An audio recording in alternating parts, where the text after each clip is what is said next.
Hi, my name is Darren from HTJ.tax, and we're the team that seeks to demystify that sometimes confusing world of international tax. And today, once again, we have the honor and the privilege of having a conversation with Mark Morris. Mark, would you like to introduce yourself?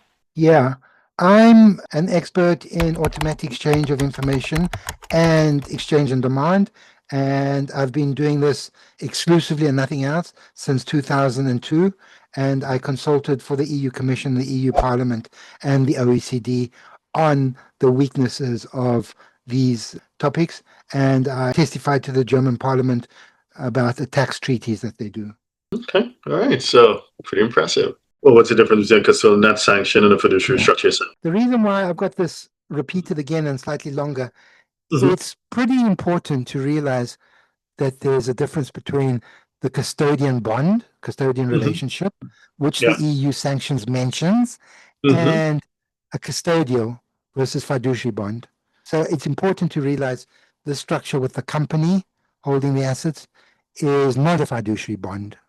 I mm-hmm. must admit, I never heard of the term fiduciary bond until it was in the sanctions. And then when I looked it up, I see it was explained Yeah, everywhere. absolutely. Yeah. Okay.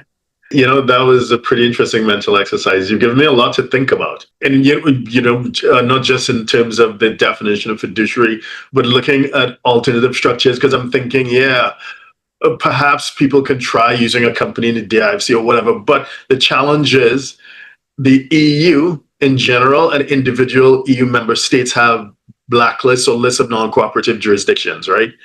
And where many clients, as I think about it, and potentially those who may be Russian exposed, those jurisdictions are going to be on a non-cooperative jurisdiction list. So, yeah, I don't know. It seems really that even though there may be need for some sort of clarification, I think a structure involving something like Svalbard would really be clean. Again, Yeah, and it's company structure. yeah, Yeah, exactly. Because again, it's EU to EU. It's not exact, but it's Norway. Everybody knows what Norway is. Even banks would feel, well, yeah, okay, that's kind of like Europe anyway. It would kind of pass the smell test.